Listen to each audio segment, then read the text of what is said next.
ladies and gentlemen, I'm John Gray, and we're just plain living here on Easter week.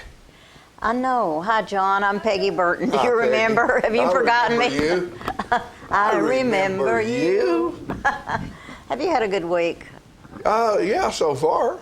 Good. It's just Tuesday. Started. I know. Had a good weekend.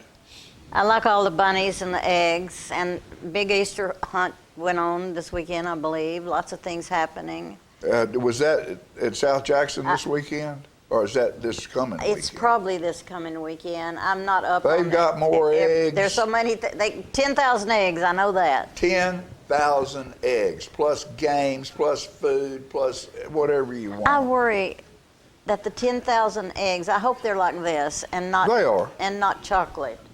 Because that's chocolate is great, but you don't need to be buried in it. No, chocolate is good, unless you're a dog. And some of it's good for you, though. Why don't dogs and cats I like don't know, chocolate? it's deadly to them for some reason. I bought some kind of cat treat, and it seems to be chocolate. It looks like it. And the cat ate one, and that was the end of it. So if you think your cat would like to have it. My cat, we got it down. I do think we have a big production coming up. Rock of Ages. I keep wanting to say Amazing Grace, but it's a rock show. Rock show, yeah, I noticed that. And it's a musical. And once in a while, I wish we'd try something else. At South Jackson. Yeah, it's at South Jackson. Yeah. But it's going to be fabulous, and I know people are going to love it. Very good. Very good. I think it's on 2 weekends, but not possible. When's Elvis coming? Elvis is coming the 27th of April. Of April. 2 or 3 days later, on International Jazz Day, we celebrate jazz at South Jackson. That's the 30th. That's Tuesday. Yes, it's That's Tuesday a great night to have something. Listen, this artist that's coming from California is fabulous. We Alexis played her Cole. last week. She is phenomenal, and I hope the word is getting out, because we're bringing in a drummer from New York, and I think her bass player is coming with her, and she plays piano and she sings, and she's got a great long resume that I can't keep up with. But she's fabulous. I hope people will come and support this kind of art at the Civic Center. No, there's people, and of course this past Sunday was Palm Sunday. And those are beautiful. So I brought some, we had the Palm Walk. That looks like real crystal. Yeah, sure. Oh. That's why I bought it. Yeah. It looks like real crystal. I was going to say this. Tom Maurer, who's one of the greatest musicians in this town, is bringing his high school academy band out of Winchester. Can't think of exactly the name of it right now, but he's bringing his kids to play before the jazz production. Oh, good. They'll be doing their jazz music either in the front room or in the hall, wherever I can put them. I got a clarinet for Christmas. Are you playing it? I'm blowing on it. Benny Goodman played clarinet. Benny Goodman, and when I was 25 years old, I loved, and I still love that music. And the movie where Benny Goodman was black and white movie, and I think his mother passed away. Yeah. And he crawls out a window, upstairs window, and sits on the roof and plays. And it was one of the most beautiful things I'd ever heard. And so I went and bought a clarinet. I went and bought a clarinet, and it's when we had Daddy Billy's. Yeah. Fran and I had been married a year, so I was 25 years old, 26 years old. Owning a clarinet and a woman at the same time. And so I started playing that clarinet, and I got to where I could do a few things, and then I got to where I just couldn't go any further, and I thought, well, I was an athlete, I played sports, I should have been in the band, I'm too old for this. You're never too old. And I put it down. Now, that's 50 years ago. Think how good I'd be right now if I'd have been playing for 50 years. So, I'm starting lessons with Tom Maurer. Well, you got the best.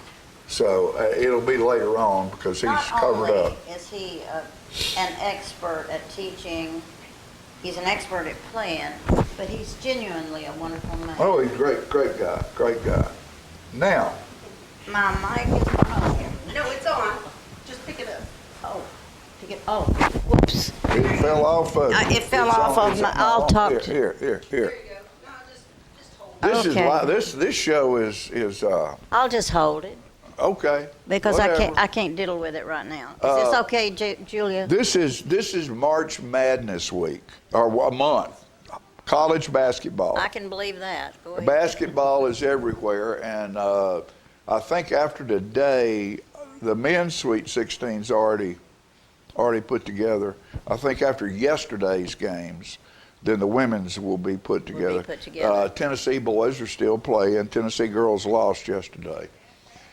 But Gary Barton, we had an art meeting in here. The Copper Daisy Collaborative meets here once a month. Right. And he brought this in. And Gary is a photographer. He has been the photographer for Arnold Center for 20 years. He's done weddings. He's photographed just about everything. And right now he is going around within 200 miles of Tullahoma taking pictures of old barns. And the reason why is they're all getting torn down. I've always loved pictures of old barns. Well, this is I one grew he- up with an old barn. This is one he brought in because of Sweet 16. And if you look at that, that is a barn. That is a barn right there. Yeah, there you go. With a basketball goal on I it. love And it. he said that is the only one he has ever seen. Isn't that Is a interesting? barn with a basketball goal on it, and you can tell the siding is weathered, the roof is weathered, and evidently the backboard was metal as well, so it's rusted and weathered. And this picture's available if you have somebody who's a great basketball fan. You just get in touch with us or get in touch with Gary Barton, and I'll guarantee you he would love to have you. I think this picture probably $150, something like that. Did a good job. I love it. Isn't that great? I can't see distance, so I can see that. But up it's close. a That's great really- picture, and that'd be a great thing for a past basketball player to have in his office or man cave or whatever. Or a new basketball player. Yeah, yeah. That would, So You gotta have that somewhere to practice. That brings about the fact that I remembered I wrote something about Sweet 16 because of basketball. Okay. And it's in my Loku book, which you can get from me. Young and tender, smartly coming of age, lovingly, that lass is turning the page. While the trees run the floor from rim to rim. Now, you understand what that is? I think so. That's the big tall guys playing basketball. Yeah. And they call them the trees. When you go When under you the get basket, 9 they're so feet big tall. they're like trees. Yeah. And run the floor from rim to rim, doing almost anything to get the win. Be the kings of the gym or daddy's little queen. It's red letter day. It's Sweet 16. Oh. So, and That's nice, another one John. because the Masters is coming up. Oh, the Masters. My husband was all about that. This is how you feel when you go somewhere where you really don't belong. Oh, you don't belong everywhere? Have last year's driver, cars last year's too, never played Augusta. My shirt's the wrong color of blue. Just an acquaintance, not a pal. So when you step into the steam, you're handed an old towel. Oh, gosh, yeah. You don't get one of those You don't pretty get one ones of those with pretty the, new but it ones. says Augusta written on it, and Masters on it. the old guy just hands you an old towel because nobody knows who you Nobody are. knows who you are. Oh, Lordy. Have you written new ones lately? These? Yeah. Well, no, because I'm working on another book called Complex Concepts Filtered Through a Simple Mind. And Well- so a lot of my short stuff, these are all short little thoughts, Right. are But you're working headed on a toward story. that book instead of this book. Yeah.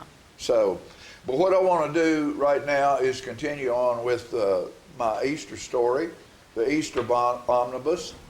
Last week, because of Palm Sunday, I read of Burrow and Boughs. And the next step is 2 pieces of wood.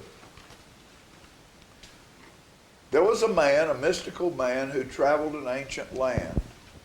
And all he passed were altered by his words or the touch of his hand. The fishes he fed, the loaves of bread, the water turned into wine. On a mount he talked, on the water he walked, and gave sight to the blind. All who saw believed, but few really understood, until the world was changed forever by 2 pieces of wood. 2 pieces of wood from the last straight dogwood tree, made a cross that held the Son of God on the skull of Calvary, a Savior who shouldered the sin of mankind, the essence of all things good, the Holy Trinity there for all to see, nailed to 2 pieces of wood. As a child he taught the elders. The man soothed the whore at the well. The tax collectors fled before him. The children loved the stories he'd tell. But Rome saw him a threat, so Pilate was given a choice.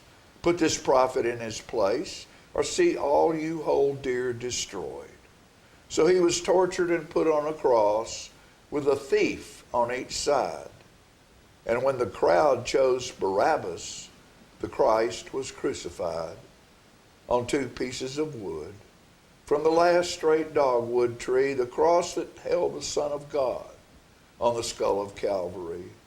A Savior who shouldered the sin of mankind, the essence of all things good, the Holy Trinity there for all to see, nailed to 2 pieces of wood. And the world was changed forever because of 2 pieces of wood. That's very good. Very Now, nice. Easter Sunday is this Sunday, and that's when the resurrection takes place. And so I wrote this. It's called The Sound of Salvation. It's about the sounds of the crucifixion. There were many sounds on the road to Calvary, the rustle of palm leaves beneath his sandaled feet, the sounds of betrayal uttered at Gethsemane, the cheers of the crowd when they set Barabbas free, the sound of sobs and weeping from those lining the street as the weight of the cross that he bore drove him to his knees, the sound of the hammer as they nailed him to the cross, the sound as he begged forgiveness for all that were lost, the sound of the storm God sent to end this deed, the sounds of fear, the sounds of desperation's pleas, the sounds of loved ones' whispers as they walked him to the tomb, and the Christ they loved and worshiped was sealed in a room. Then between the sounds of prayers and tears, his voice found its way in. Above the grief and sorrow, they heard his words, I will rise again. So they went to the tomb on the 3rd day and heard the sound of salvation in the silence of emptiness when the stone was rolled away. Very touching. We'll be back after these messages. Don't you go away. We have a great show today.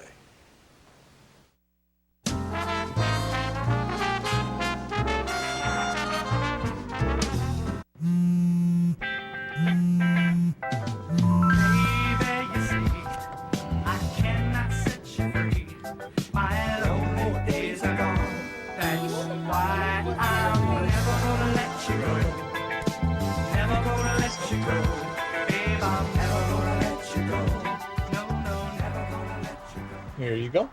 Thank you. Thank you.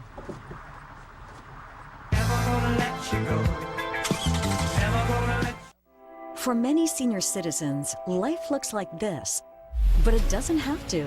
When you make your home at Parkview Senior Living, life after retirement takes on a whole new meaning. Daily exercise options, fun outings, happy hour, game nights, movies and popcorn, arts and crafts, enjoying friends over chef-prepared meals. Parkview Senior Living, where you're always home, but you're never home alone. He's a little bit of you, he's a little bit of me. He's the trash along the roadside of Tennessee. He's the garbage that we find. He's the dream we left behind. Lord, there ain't no lower class than Tennessee trash. A throwaway bottle or pop top can may not seem much to a traveling man, but a little bit of litter goes a long, long way. Growing, getting bigger every day. Tennessee trash messing up the highways. Tennessee trash junking up the byways. Lord, there ain't no lower class than Tennessee trash. Lord, there ain't no lower class than Tennessee trash. We have met the enemy, and he is us. Is this the year you want to get fit? If so, check out just some of the things Tullahoma Parks and Rec has to offer. Kickboxing, aerobics, silver sneakers workouts, swim lessons, boot camp, water aerobics, basketball, Zumba, yoga, pickleball, lap swimming, treadmill, karate. Get fit, Tullahoma, and have some fun with Tullahoma Parks and Rec. I was skeptical about getting the COVID-19 vaccine. There are a lot of opinions being shared. But I had the chance to talk with my doctor about my concerns. He told me the vaccines are backed by decades of research, and that the vaccines are proven safe and effective. Now I'm protected and ready to put this pandemic behind us. Join the millions of Tennesseans who have decided to give COVID-19 vaccines a shot. Visit covid19.tn.gov to find an appointment today.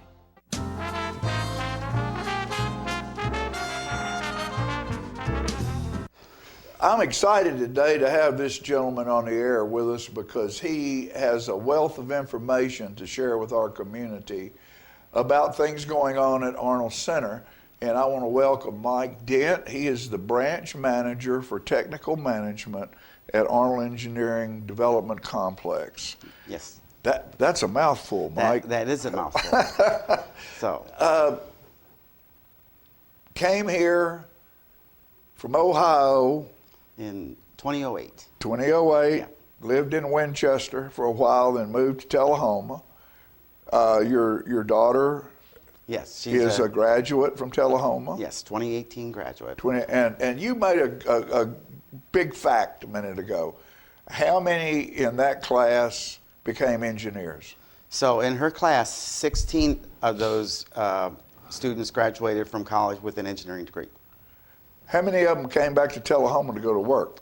None of them yet. None of them yet. So we're working on that. So Mike's job is, he has many aspects of it, but he is the guy that's recruiting and looking for talent to keep this deal out here working. And I was just discussing with Mike earlier, I came here when I was 2 years old, when my dad came from Oak Ridge, as did a lot of folks, when the center was changed over from a fort and a camp, military camp, to Arnold Engineering Development Center. What's going on right now, Mike, with the funding infusion and the new things, strides that are being made out there, is just about comparable to the growth and the money being spent that was spent back in those days. I would agree with that. And you tell our audience a little bit about what you're trying to achieve to make sure that this new supersonic, hypersonic, or whatever it all is, It's hard for a layman to understand all of that. And most of the guys who come on use acronyms, and I say, don't say that. You're the only one who knows what it means. Right. Use the words, Right. not just the letters. Right. But tell us a little bit about what you're trying to achieve. Okay, so to address what you were just talking about, let's just call them high-speed systems for our Department of Defense. And what we do at AEDC, what everyone does at AEDC, it's our job to help execute the National Defense Strategy. Right. And when you talk to young engineers coming out of school or mid-career people, serving the country actually resonates with a lot of those. So that is one of our competitive edges that industry cannot offer. We are in a hiring tick right now, and matter of fact, I was at the UTK Engineering Expo 3 weeks ago, and we gathered, I think, 47 resumes, aerospace engineers, mechanical engineers, highly qualified young folks ready to come out. And I actually brought a couple of young engineers with me because I figured they could relate maybe a little bit better to some of these folks. And I said, well, make sure you tell them what it was that attracted you to the Air Force. And they said, well, that was easy. One is we have a recruitment bonus, a sizable recruitment bonus to help compete with industry. And then we also, in some cases, pay for their master's degree, help them with some of the college debt, moving expenses, things like that. But what I really liked was the aspect that they liked serving their country. They knew it was an important mission, and they wanted to be part of that. So, How many people do you need? okay. So I want to stipulate that I'm speaking for Air Force. Right. Okay, we have a sizable test operations support contractor team members Right. with us, and I cannot speak for them. Sure. Okay, so for the Air Force side, in the next couple of years, we'll be hiring over 100 people, and primarily, like you were saying, in the high-speed systems area. Now, and primarily scientists and engineers, but not exclusively, because we do also need the support portion in order Sure. to make that happen. Sure. We have to get the money, we have to manage the projects, we have to get things on contracts. So all those people, business degrees, industrial systems engineers, we'll be doing a lot of hiring in many different disciplines. And that's just the Air Force side. Yes, that's just the Air Force side. How many people, Mike, are in the Air Force stationed at Arnold Center right now? I'm glad you asked that because not as many as you may think. There are about 50 or 60 active duty people there, and then we have approximately 300 civilian Air Force employees. Okay. Okay. Okay. So when we talk civilians, Air Force civilians, we're just talking about people that don't wear the uniform, but they do work for the Air Force. Right. Right. And then like you said, how many other contractors are there out there? Well, it varies. I'd say roughly 1,800 to 2,000. So it's a significant portion of the team. And I do want to emphasize that it is a team. That we work together as a team. What are some of the challenges in bringing? I know you came here. Your daughter graduated here. We've always been able to tout our school system as a spectacular school system. Yep. Also, we tout our town because of the caliber and education level of the people who come here because of Arnold Center and UTSI. These are educated people who want their children to be educated properly, number one. Number two, they want the softer side of life.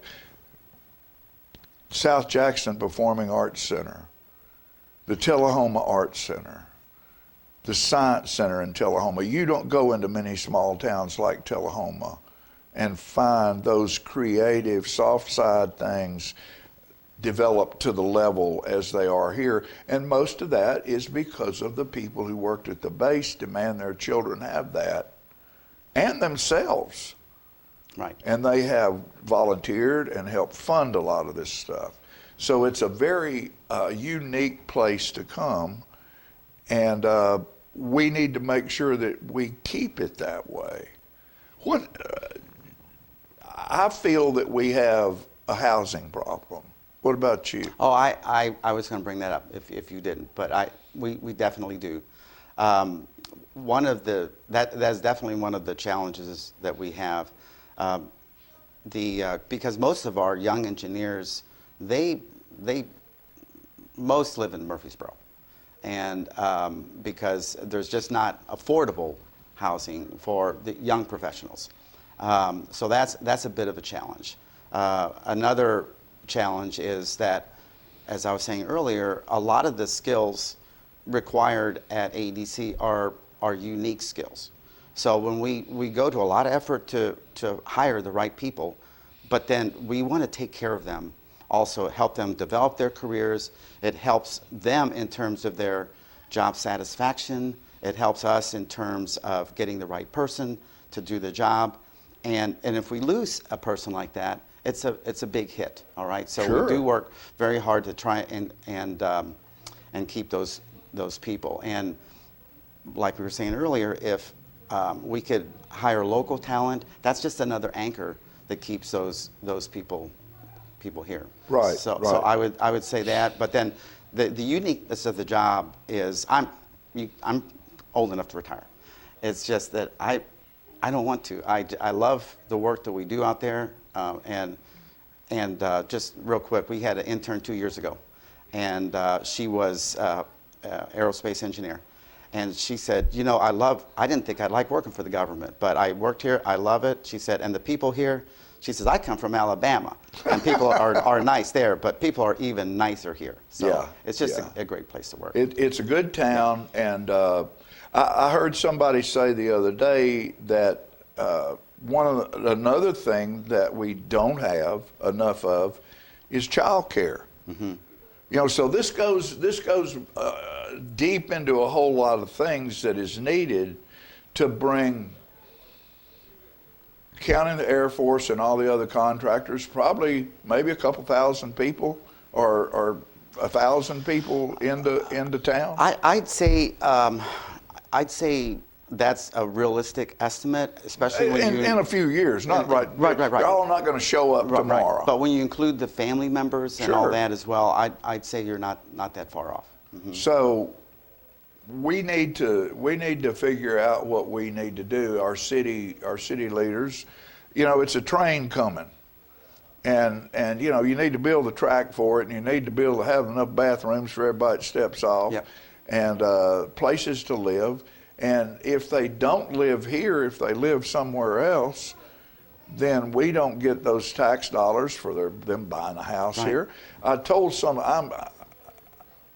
like I said, I came here at 2 years old, and I remember the apartments as you'd make the big circle past, headed out there to Arnold Center on the highway, right in the corner, big loop right there. Well, all the co-ops lived out there, who all stayed here.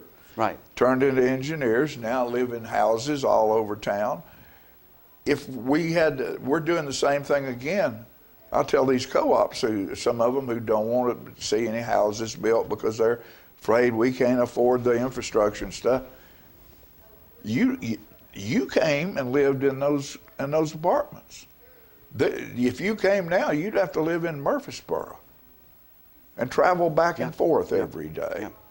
And we have property, and we have people willing to build. We need to allow that to happen. Because if it doesn't happen in Tullahoma, it'll happen in the county all around Tullahoma, and they'll be Tullahoma citizens. They'll use Tullahoma. They'll use our streets. They'll shop in our town, but they won't pay any taxes. And, that's an important thing. Growth outside of us does not help us keep things, fund the school systems and things like that. So I would like to say, though, that we get tremendous support, a great working relationship with the community. Oh, yeah. Particularly the Arnold Community Council. Yes. And the Tullahoma area Economic Development Corporation Yes. and the chambers. Tremendous support from them. And I would like to announce too that we are taking part in a job fair that the Tullahoma Area Defense Corporation Right. and the chambers are hosting on 10 May. The 10th of May, there'll be some advertisement on that. It'll be technology and technology support centered. Many of the companies around here will get invitations, and there'll be more advertisement out on that. You know, and we used to have one of the guy who was in charge of public relations out there. He just passed away recently. Oh yeah, yeah. You know, come in. I want to offer you this invitation anytime that you feel like it's necessary for you to be here. Oh. And have your information spread to 7 counties around here. You are welcome I to appreciate come that. in, or anybody else that you think needs to be here to share their information, because this is extremely important, not just for our city, but for our country. I agree. And not everybody gets to hang that plaque that we got, I think it was last year, being a defense city. Right. Yeah. Not many No. small towns in the United States of America gets to hang that plaque up. And we need to continue what we've done in the past to help you and all of the people out there be successful in what they do. Oh, that is in greatly a comfortable way.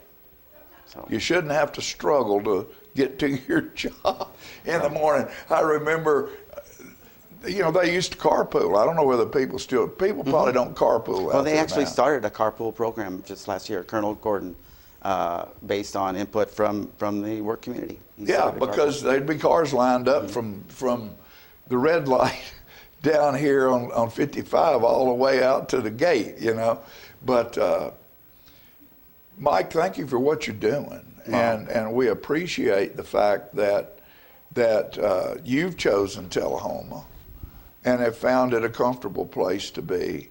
We just need to make sure that all the things that have been done in the past to make this place what it is for the regular citizens who live here, but also for the people who are coming here, and do everything and anything we can to make sure that what's going on out there is a success. Well, I will tell you, the community, it's a great community, and they welcome us wholeheartedly. Good. So. Mike Dent, thank you, my Yes, sir. friend, for Thank you, being John. with us today. It was my And know pleasure. that you're always welcome, or anybody that you want to send in here, to share information, because this is very important information for our high school students and people who are going off to college. They need to have understanding, because a lot of them, young people, don't.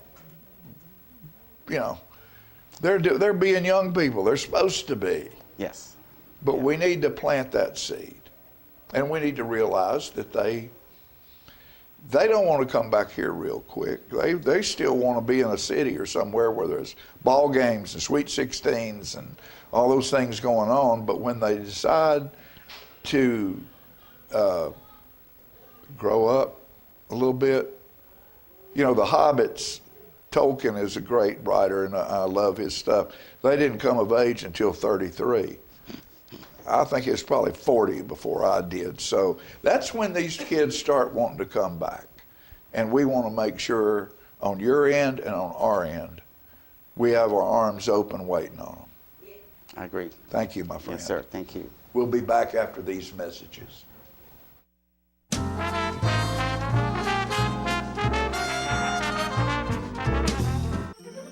Hi, my name is Ringo. Here at Barkview Senior Living, they're human friendly. That's why I love it here, and so does my senior human. When they want a bite, they get chef prepared meals, and so do I. Movies in the theater, day trips, walks on the trail, and other senior humans to play with. The grass and the grounds are exquisite. It's everything my human needs to be healthy and active. Barkview. A Parkview Senior Living. For your dog's best friend, you. Every day, thousands of kids start vaping. And I can't let this happen to my kid. Of course, it's awkward to talk to your kids about the dangers of vaping. Hey, bestie, how sketch is me? It's hard to get their attention. Ready? Go. Yes. Look at that. You didn't even turn yours over. So if you want to talk to your kids about the dangers of vaping, You got to get it trending.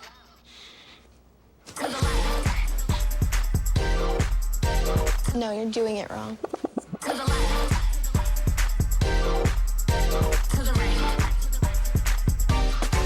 Let's go. Can we talk? Yeah, what's up?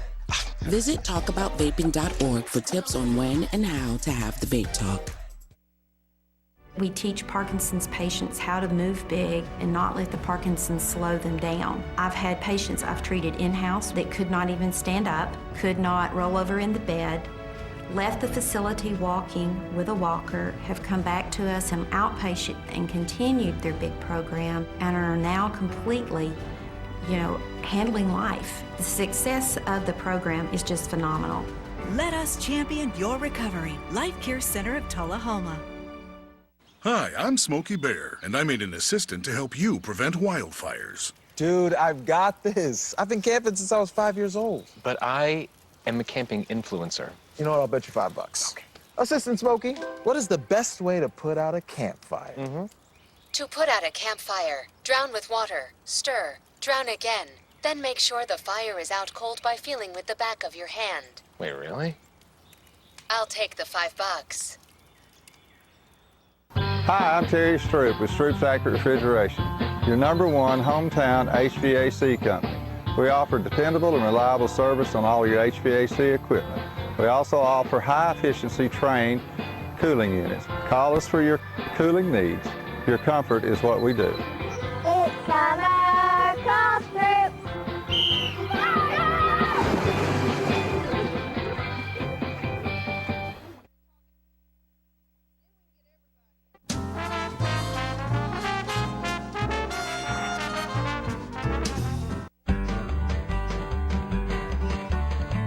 Talking history about this and that. It's conversations with John and Pat. With John and Pat. With John and Pat. Hello, everyone. I'm John Rickman. And I'm Pat Welch, and we're here with the 5th installment of Conversations with John and Pat. John, I've had a great time, and my wife has felt like I may have watched Channel 6 and also the internet more than I should have, admiring ourselves on our first 4 installments. And I don't know if it's the light. Admiration might not be the word. It may be so you don't embarrass yourself. Well, it may have been watching it with a critical eye. But I have noticed that both of us have some of our hair has departed. And I don't know that we're going to be able to mask that. No. Has Philip got the... There's a picture of Al Pacino. No, that's Pat Well. That's your early picture, Pat. That's my picture when I was at Motlow, and I had a lot of confidence then. Has that diminished somewhat since that time? The worst part about it, of being this vain, I'm a sinful person. This is Good Friday that we're taping this. When I close my eyes and think of myself, that's how I see myself. Yeah, and there's times when I look in the mirror that I'm a little bit surprised. Now there's John. That's on my wedding day. That's his wedding day, and I think we talked last several of the segments beforehand that we'd made trips over to Depot Street in Chapel Hill, where your mother lived before she moved to Tullahoma, and she had a spare bedroom that had all 3 of the children's wedding day pictures up, big pictures. And the first time I saw John's, I thought, wow, if Walt Disney had seen that, Annette Funicello would have another leading man at Beach Blanket Bingo. Thank you, Pat. That's very kind of you. But, years ago, my brother lost his hair long before I did mine. Once I got into real estate full time, I guess that was a pretty tough job because I lost quite a bit of my hair during the real estate years. But anyway, my brother lost his hair first, and I wrote a song about I think I'm going bald. And my brother has done this song many times, and maybe I can get through it. Won't you listen to my sad story? It's a tale of trouble and woe. I've been depressed for such a long time, I gotta tell someone I know. Now it's not a laughing matter, it's a serious problem to me. So perhaps you can help me get a hold of myself in this time of misery. Oh no, my hair is falling out. I think I'm going bald. I've spent a lot of sleepless nights just worrying about it all. I stand before the mirror helplessly and watch it fall. Yes, my hair is falling out. My gosh, I think I'm going bald. I've stood on my head for hours. I've eaten vitamins by the pound. I've read every hair care magazine. I've been to every MD in town. I've tried every miracle quick grow drug that's ever been advertised. Used every miracle, used every remedy known to man, and some that men ain't tried. Must have styled my hair 1,000 different ways. I fluff and tease each tiny strand and I freeze it quick to spray. I guess you could say I got hair, but the sad fact still remains. It's either lying on the floor in the bathtub drain. Oh no, my hair is falling out. I think I'm going bald. I've spent a lot of sleepless nights just worrying about it all.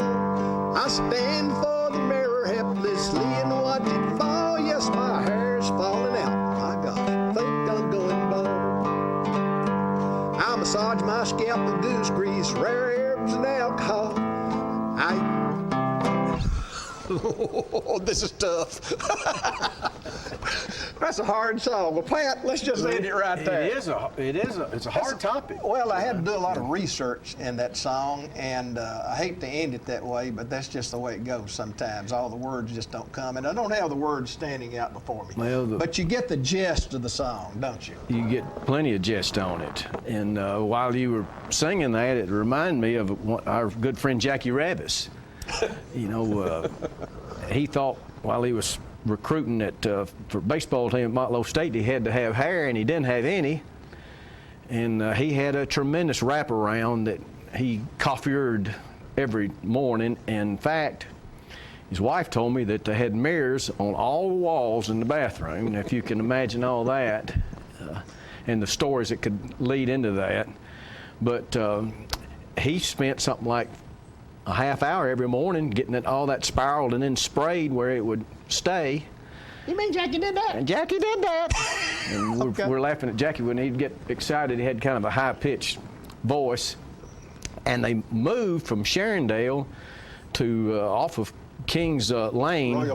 Royal Court. At the height of this spiraling and spraying. And his wife told him that they weren't going to have as many mirrors at the new house, and that aerosol smell that was permanently embedded in that house in Sharondale was out. And he went and had Mr. Spry, I believe, or Mr. Ray, cut it all off at one whack. And he said that they pulled all the spiral off of one side. And he told me, he said, you know, he said, I was a hippie on one side and a GI on the other. You know, Chris has told people, you know, Chris is losing a little hair too. He's getting to that age where he's losing some, and some people say, Chris, are you losing hair? And he said, yeah, I've been to our family reunions. I know what's coming. Well, Chris is John's son, and my son is also named John, and he's losing some of his, and he's made some caustic remarks about the genealogy effects that's taking over. Well, John, we're getting close, I believe. Pat, one thing I'd like to say, if we go back a few segments to the Chapel Hill Ghost Light. Okay. Someone has asked me, I didn't mess that song up, by the way, who was the fellow who died on the railroad track? And the first one to die was a fellow named Skip Agent. And that was back in the 40s, and maybe 43, 45, somewhere in that general area. And he was the first one that passed away or got run over by the train at the railroad track. And I thought it was interesting. I did see the death certificate one time, and Miss Mary Roselle, she was the Health County nurse. She was the one that signed where the coroner normally signed. Wow. So I thought that was very interesting. Well, for an unrehearsed follow-up to that, I was really surprised when I got on the internet to either admire or critique ourselves.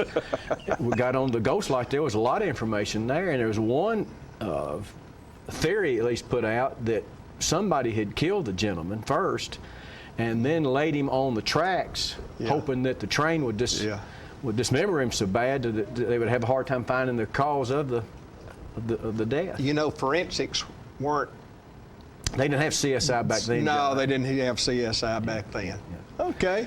Well, we just wanted to clear that little fact up. All right, and that's probably close to the end of the 5th segment, and it's not the end of the stories, as I said last time, unless management says it is. Talking history about this and that. It's conversations with John and Pat, with John and Pat, with John and Pat.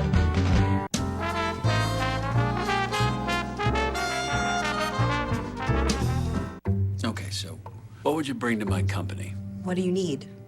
I need problem-solving skills. I got through high school without a car, a phone, or a computer. No college degree, though. Not yet, but life's taught me a lot, and I'm ready for more. Well, you're not the typical kind of candidate that I hire. But you are exactly what I'm looking for. Your company could be missing out on the candidates it needs most. Learn how to find a great pool of untapped talent at gradsoflife.org. Hi, I'm Smokey Bear, and I made an assistant to help you prevent wildfires. Dude, I've got this. I've been camping since I was 5 years old. But I am a camping influencer. You know what? I'll bet you $5. Okay. Assistant Smokey, what is the best way to put out a campfire? To put out a campfire, drown with water, stir, drown again. Then make sure the fire is out cold by feeling with the back of your hand. Wait, really? I'll take the $5.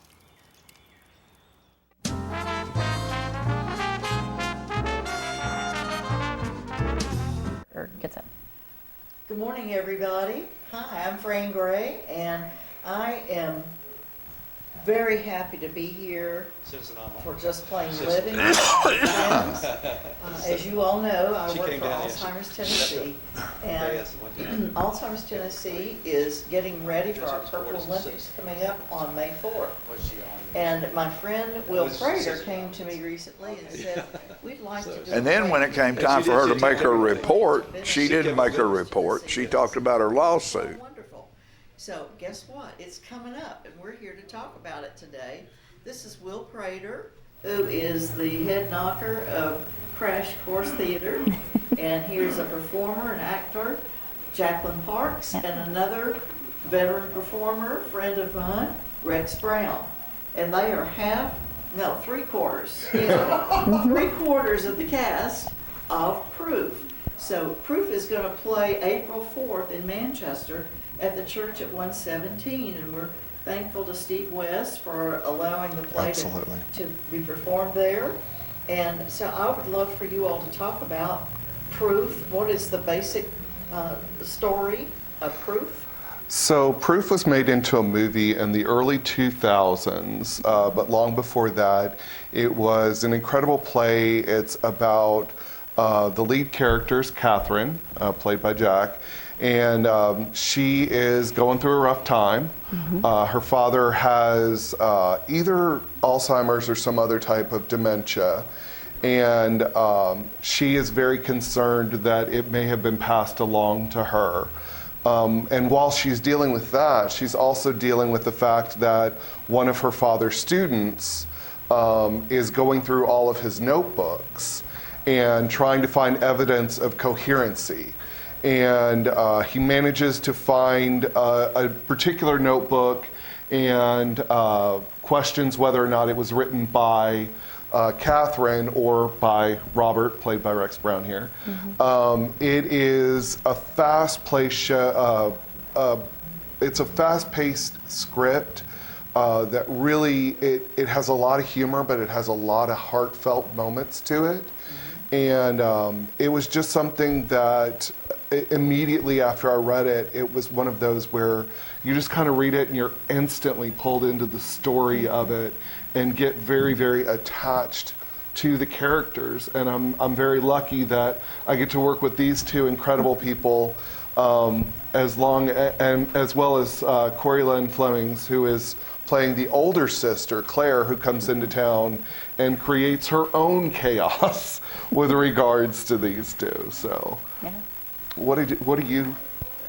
I love that it's really about family. It's about interrelational relationships between family, the conflicts that we all have to get through, dealing with an aging parent. That's something we all are going to have to deal with if we haven't already. You know, so it brings a lot of these themes that are really pretty normal to people down into this story that they can really relate to. Mm-hmm. Right, and sadly, we do see more and more dementia. Alzheimer's is the most prevalent one. Mm-hmm. We know that there are many others, but in Coffee County alone, there are over 800 families who are affected by some form of dementia. And yes, it's hard to think about, hard to live with. It is a very devastating situation, mm-hmm. and yet we can still find joy in it. We can find that new memories can be made. And I appreciate the fact that you all are sensitive to the subject and you wanted to share this play. Rex, you've done a lot of plays. I've seen you. I have laughed. I've cried. How do you relate to this play? What does it mean to you? Well, I'm not as young as I used to be, so I haven't done a whole lot of plays lately. This play is very interesting. The character, I feel like, has a lot of possibilities because there's a lot of stuff that's going on. There are mm-hmm. probably a couple of surprises within the play. Mm-hmm. And I think I'm going to enjoy playing this part. I've always, I haven't found a lot of parts that I feel like I could really enjoy and play well, mm-hmm. Because I played young roles when I was in my 40s, and I was playing 20-year-olds and that sort of thing. So I've done a whole range of things, right. And sometimes I fear that I'm just getting to the point that I don't want to do it anymore. But something like this comes up, and you say, I can't say no to that. I mean, I'm looking forward to doing it. I think it'll be a lot of fun. Well, and I just want to piggyback that. Rex, I've worked with you in a couple of different productions, and when I was thinking about people for this particular role, you were one of the tops of my mind because you have the ability to go through that gambit. And that's one of the big things with Robert is Robert goes from those very coherent moments, and then he has those moments where he's very funny, and then he has these moments where he just breaks your heart because all you can think is, I know somebody who's been there. Mm-hmm. And it was part of the reason why I felt like this was such a great role for you, because it allows you to show all of those aspects, and I'm so grateful that I get to work with you in this. Well, thank you. I hope that I do not disappoint. You will. Well, I know it'll be tremendous. I know it will be. And there's just one performance, correct? There is one performance. It is Thursday, April 4th, which is actually next Thursday. Mm-hmm. And it will be a 7 o'clock performance. 50% of all of the ticket sales will go directly to Alzheimer's Tennessee, and we will also be looking at other various means by which to raise money. I'm glad because when I got back into theater, I really wanted to use theater to help out nonprofits and to help raise awareness of issues like this. And Alzheimer's has always been very near and dear to my heart. I've been a part of several of the Alzheimer's communities here, and I'm so grateful. When I was thinking about this, just working with you and knowing that I would get to hang out with you even that much, I was so glad and so excited to be able to do this for a great cause and to work with you. Well, thank you, Will. I appreciate that very much. If we're lucky or blessed or however you want to, if the fates allow us to live a long life, we are susceptible to many things happening in our lives. And the thing is, we in Alzheimer's work want people to understand this is another disease process. It's nothing to be afraid of. And if we can learn as much as possible and try to live as normal a life as possible, then things are going to go better. We know that no one should have to go through the journey alone, and that's why we're here.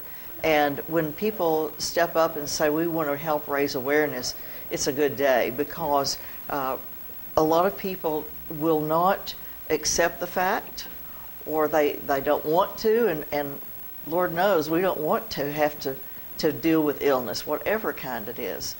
But many of us do have to, and we have loved ones who may be affected. And I think the sooner we can come to terms with whatever is going on in our lives, then we can go on about our living. And that's what we want to do, and do it through this play. And it is interesting to see how families interact, have a different approach to things. You know, I have one sister, and we have much of our lives are common experience, but we are still very different in the way we approach things. And thankfully, we get along on most everything. Mm-hmm. But when you have several siblings caring for someone in their family who has dementia, there can be conflict. Mm-hmm. There can be a whole different perception of where the person is with dementia, how they're progressing through it, what's the best thing for them to do, what are safety concerns, what makes them happy still, you know, these kinds of things. And how do they fit into life with the changes their brain's making. And I think one of the interesting things that David Alburn did when he wrote Proof was that he gave two characters that were drastically different in how they react to Alzheimer's, because you've got Catherine, who kind of lives in the midst of it and is there the whole time. And then you've got Claire, who has lived far away, but even when she comes and interacts with Catherine, she has this lack of sensitivity. She has this lack of understanding. It's not that she doesn't love, but I mean, for you, it's got to be a rare challenge because you're playing a relatively young character who is dealing with the possibility. What are your thoughts? So, I mean, it's not only just, you know, she's living in this kind of veil of lucidity that Robert's living within, but also, you know, that mental battle inside of herself where she's trying to have empathy and understand how he is, but at the same point, she's absolutely scared to death that this is going to be her one day. Mm-hmm. So, you know, there's a lot of conflicting emotions going on there, and it's very hard to stick your head in the sand when it's literally right in front of your face. And so I think she's really dealing with a very real contemplation of that possibility. Mm-hmm. And I think, I would be curious about you, but I think that people think that Alzheimer's is an older person's disease, but it can hit you. What's the standard age? Isn't it pretty? It's young. Yeah. We know of people in their 40s even who get a diagnosis. Yeah. It may be mild cognitive impairment, but when memory starts changing or there's more confusion, we hear about celebrities often who have aphasia and they can't put their words out there anymore. Mm-hmm. And it can strike very young. So that's why we want to raise awareness young. And you can have some tests done. The good news is that every day research is being done. Alzheimer's Tennessee supports that as well. And we are, of course, looking for a prevention and a cure. We don't have those yet. We do have some medications that are being used now to slow down the process in early stage. But again, it's relatively new. The side effects can be very major. So, you know, we tread lightly on that. There are physicians who are getting more and more familiar with these medications and recommending them to patients to try if they are in an early stage, and they really want to try to hold things at a good point as long as possible so their brain doesn't disintegrate as quickly. And I think, you know, plays like this are important, and I think y'all would agree with me that it's important to have dialogues about this. It's important to have conversations, and Alzheimer's, a lot of times, you know, a lot of people perceive it in a more negative light, and it definitely does have that edge. But there is comical moments. There are lighter moments. It is a rounded experience. And I think David Alburn does an incredible job of capturing that in his script, because even as Robert is getting older, there's still those moments where he cracks jokes, and he has all of his memories, and he acts normal, and I love the fact that the script is serious, but it also is, like I said, very, very comical. There are some very funny moments in it, and I'm just so grateful that Crash Course Theater is doing it, and that once again I get to work with you and work with y'all. I'm really excited. Being one night only, that's kind of, that's you got to get in when you get in. That's right. We only got X number of seats, so I'm very excited. Well, we encourage people to go to the website. Will, that website is crashcoursetheater.com for more information. You can buy tickets at TicketLeap. Good. And if you have any questions, if you want to call me, even at our office, I can pass the questions on to Will and the performers. But again, we're very grateful for this. April 4th at 117.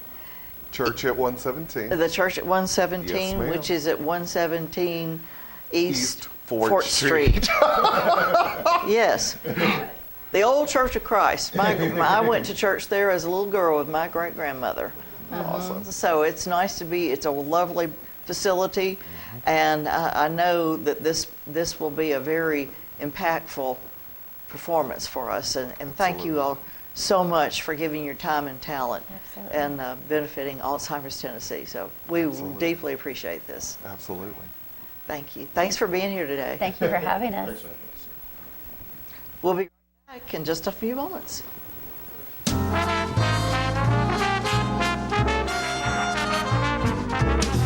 Hey, Bobo, do trees tell each other stories? I'm sorry. I'm afraid I don't know that. Hey, why don't we go find out?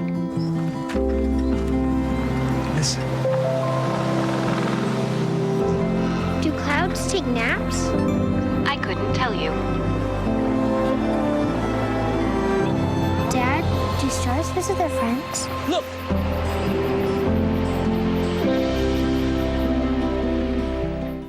For many senior citizens, life looks like this, but it doesn't have to.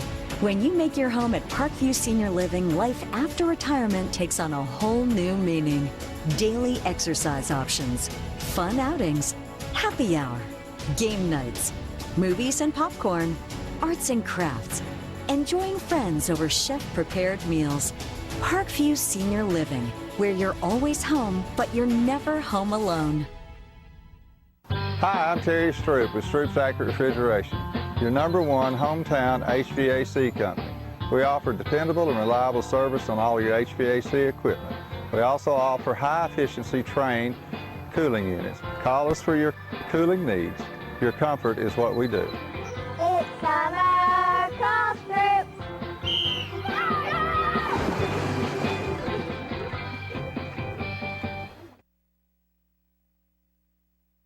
So you've been meaning to do something healthy, commune with nature, get outdoors and meet new people. We have the perfect solution. Come hike with us. You can find a Tennessee Trails Association chapter near you, including Clarksville, Columbia Franklin, Highland Rim, Jackson, Knoxville, Oak Ridge, Memphis, Murfreesboro, Nashville, Plateau at Crossville, and Upper Cumberland. We're on the web at TennesseeTrails.org.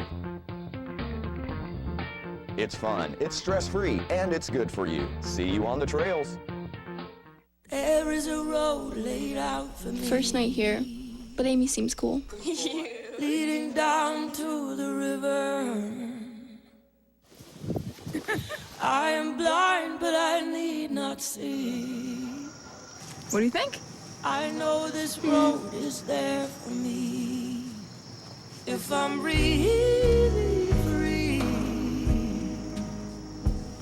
take me down to the river and walk.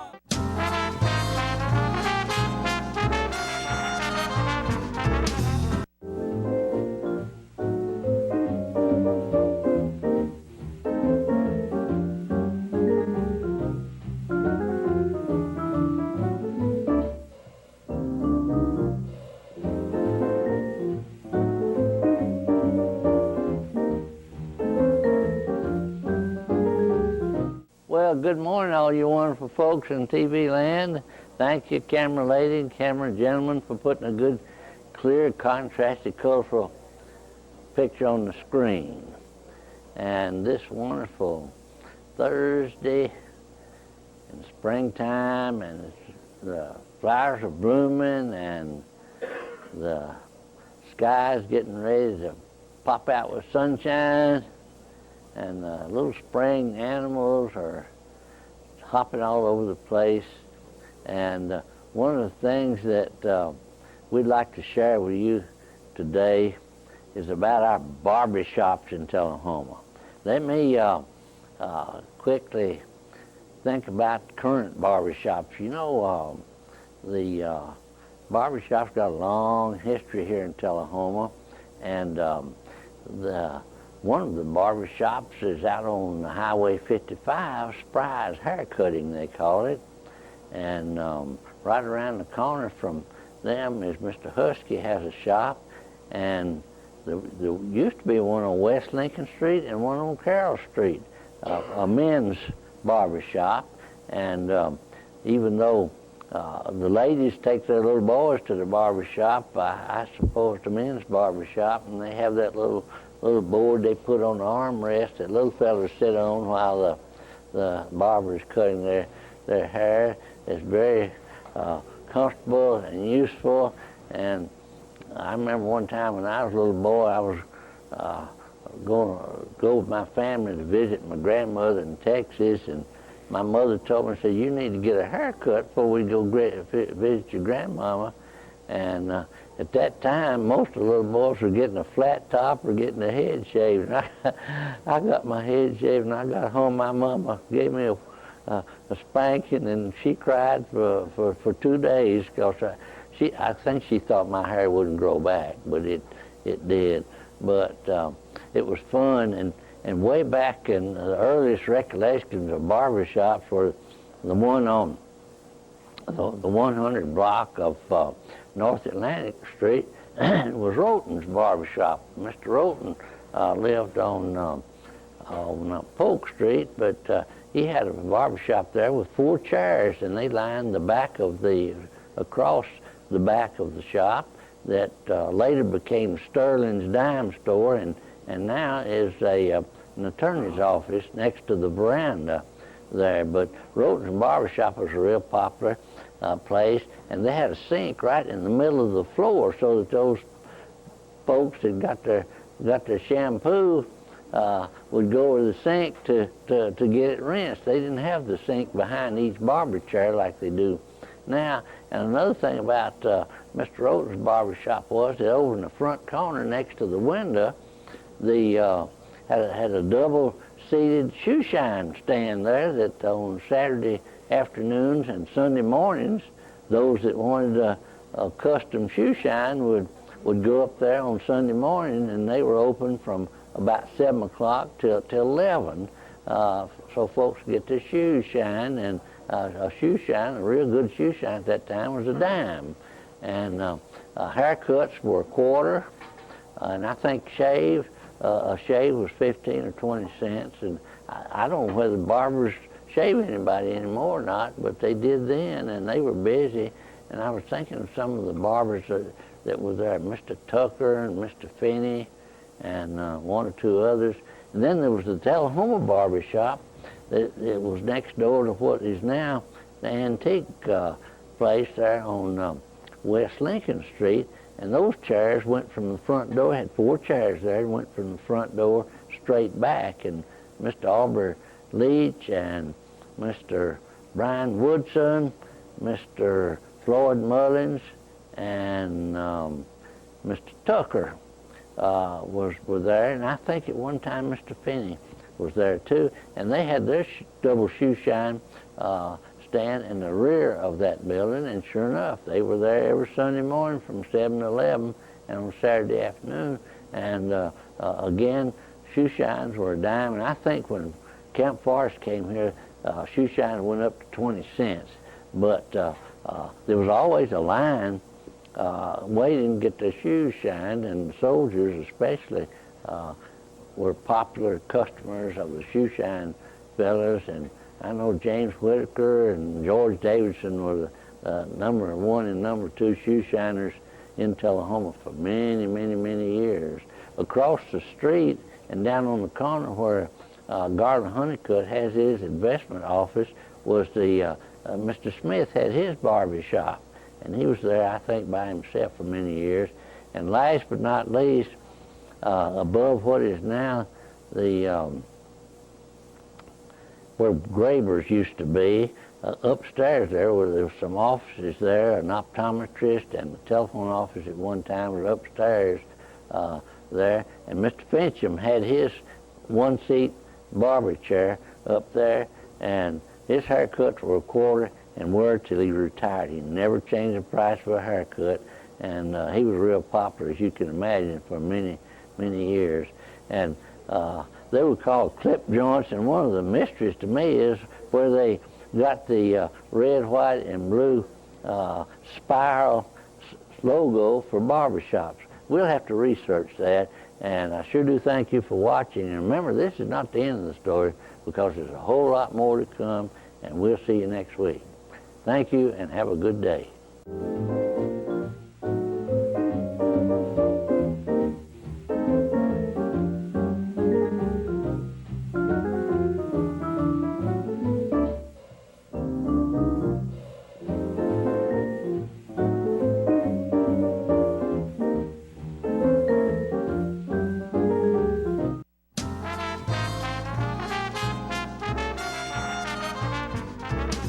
Smoking tobacco accounts for 3 of every 10 fire deaths in the United States.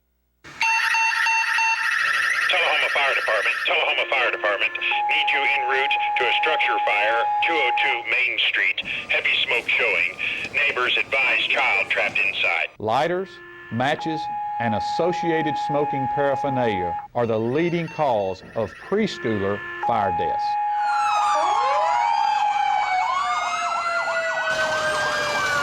We as firefighters know that most structure fires can be prevented. I've got one! Command, this is primary search. We have a victim. Need EMS to meet us at the front door. Please help us to give you a fighting chance. This can be prevented. Contact the Tullahoma Fire Department for a free home safety inspection. What's a Tennessee vacation? It starts off like any road trip, and then, boom, adventure and thrills everywhere you look, which happens to be some of the most beautiful scenery in the country. Music here, history there, and all kinds of green in between. Come relax and unwind, or bring the crowd for some stargazing, or stargazing. Whatever you do, come hungry and expect an awesome soundtrack. It's all right here in Tennessee. We're playing your song. For a free vacation guide, visit tnvacation.com. Come on. Yeah. Come on. Yeah. Yeah. Yeah.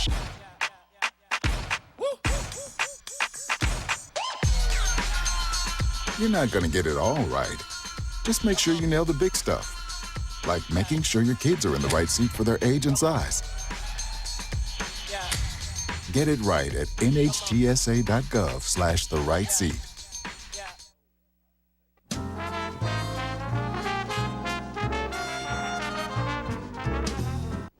All right, Peggy, we've had them come and go, hadn't we, dear? Right. I'm really interested in that Alzheimer's Play, the play that they're going to do, yeah. Yeah, it's So, it's going to be a wonderful event. yeah, That I think it's a learning event as well as something sure. to enjoy. It's a fundraiser. It's a fundraiser for Alzheimer's Tennessee, and I've read that the percentage of, is my mic off, or y'all telling me? I don't know what to do about it. Just a minute. well, No, you keep. I'll tell you what we can do. We got some music I want to play for you for this rainy day, and it is great. It's the Jake Leg Stompers. Oh, I love that. And they were at South Jackson for the Gadsby Gala, the first Gadsby Gala. Yeah. And these guys and girls can play that old style juke music like nobody else. So right now we're going to take you to a couple of songs by the Jake Leg Stompers.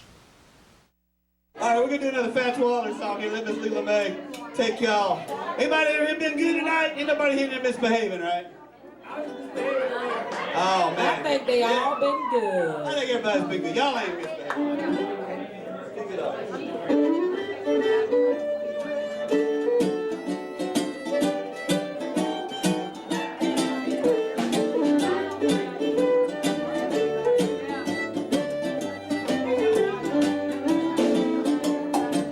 No one to talk with all by myself. No one to walk with. I'm happy up on the shelf. Ain't misbehaving. I'm saving my love for you.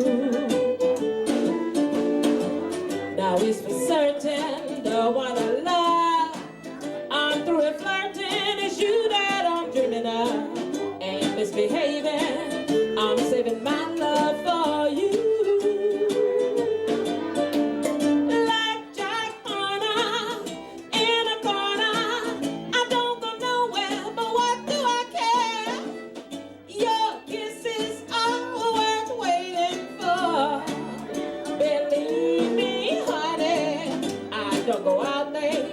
Don't care to go. I'm home about 8, just me and my radio. Ain't misbehaving. I'm saving my love for you. Play a little while, fellas. Oh yeah.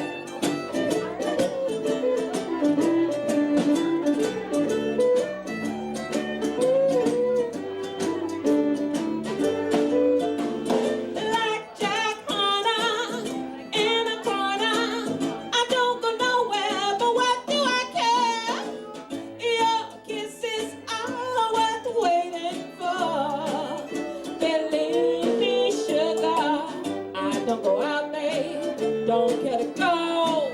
I'm home about 8, just me and my radio. Ain't misbehaving. I'm saving my love for you.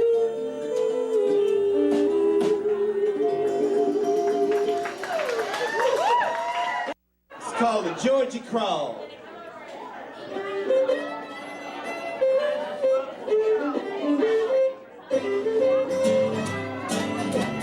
Run hip hop, look at sex. I'm in the back and trying to do that twist, doing the Georgie Crawl. Oh, Georgie Crawl. Don't need nobody trying to do the Georgie Crawl. Now I can shake it east, I can shake it west. Way down south, I can shake it best, doing the Georgie Crawl. Oh, Georgie Crawl. Don't need nobody trying to do the Georgie Crawl. I crawl on it there, Georgie.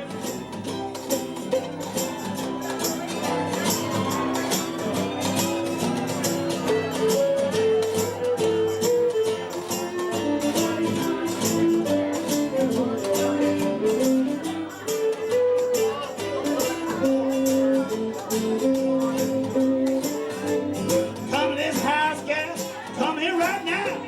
Trying to do the crawl, but you don't know how. Doing the Georgie Crawl.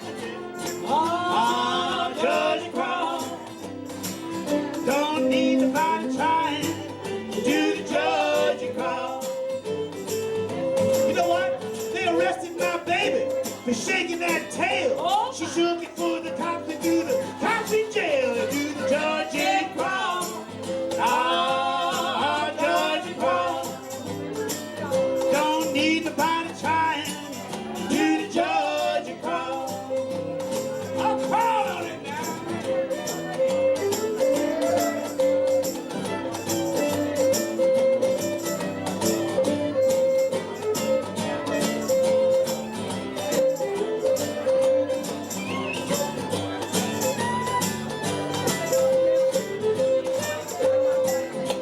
Well, you know I can shake it east, I can shake it west.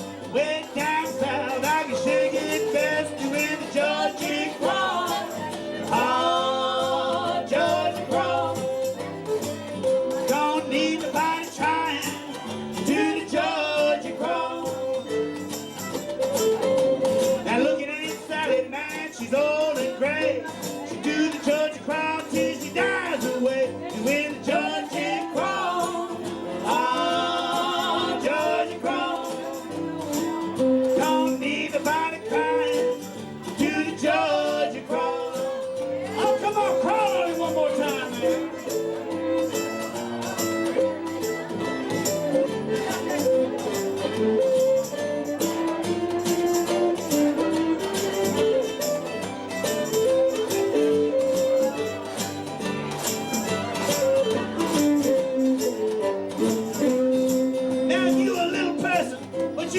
look big.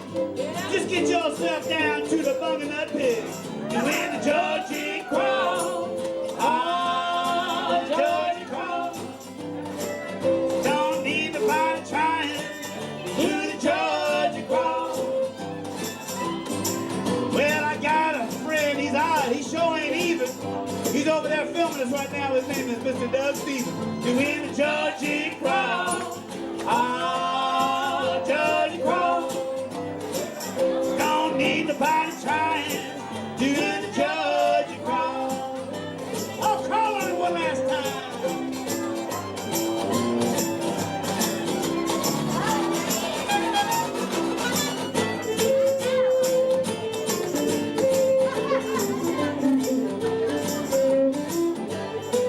You in the Georgia crowd. All right, thanks for dancing on that.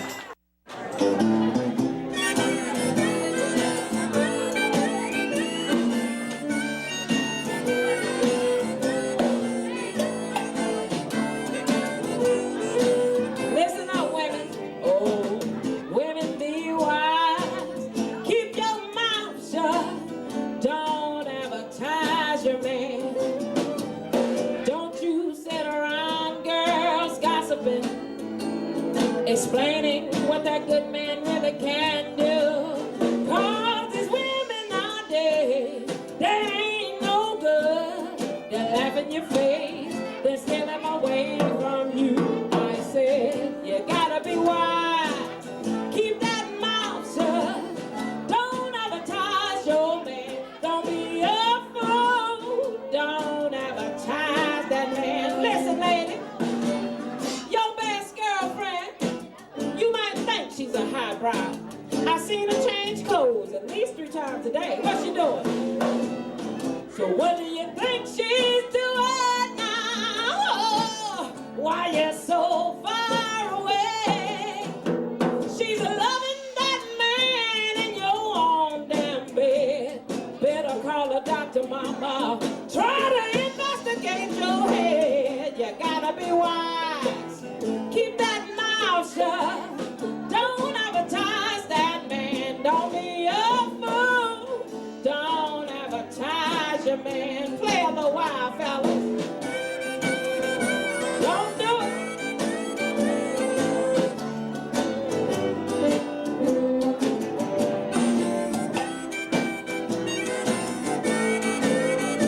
Oh, yeah.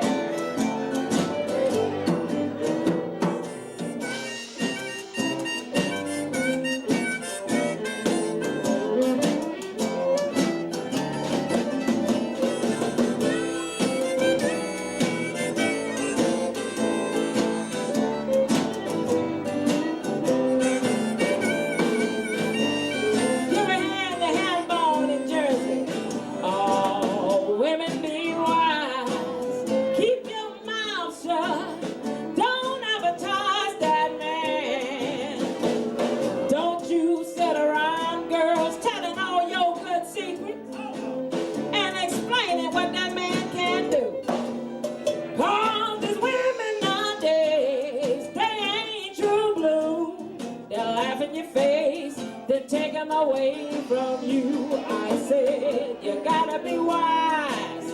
Keep your mouth shut. Don't advertise that man. Don't be a fool.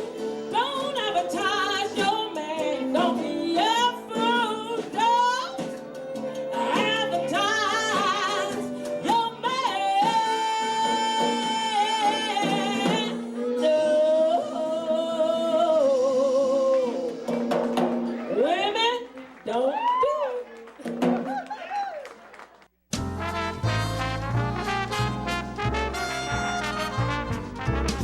The Bookshelf in Tullahoma is the fundraising arm of the Coffee County Literacy Council. Since 1988, the Literacy Council's goal and purpose has been to support and promote adult basic education in Coffee County. We enable individuals to complete their high school equivalency exam, which helps them get better jobs or continue into higher education. The Bookshelf at 114 Southwest Atlantic Street in Tullahoma is where we sell used books which are donated to us by the community. Come see us, bring your books to donate, and join us as you find every genre of books that you can imagine.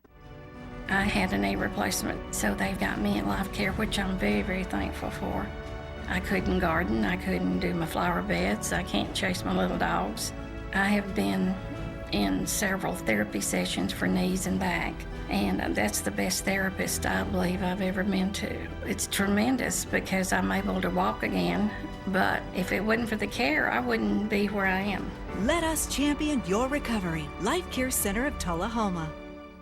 Is this the year you want to get fit? If so, check out just some of the things Tullahoma Parks and Rec has to offer. Kickboxing, aerobics, silver sneakers workouts, swim lessons, boot camp, water aerobics, basketball, Zumba, yoga, pickleball, lap swimming, treadmill, karate. Get fit, Tullahoma, and have some fun with Tullahoma Parks and Rec.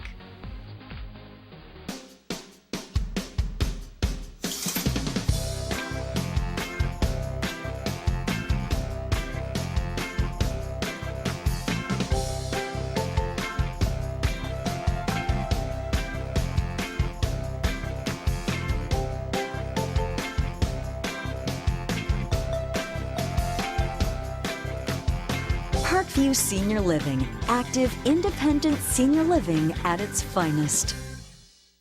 Do you love sports? Then you should know about STEM. Because maximizing nutrition, analyzing peak muscle performance, calculating the perfect shot, and more are all made possible by science, technology, engineering, and math. In fact, there are more careers than ever in sports science. So if you have a passion for sports, then think about getting involved in STEM and improve everyone's game on and off the field. Get inspired at SheCanSTEM.com.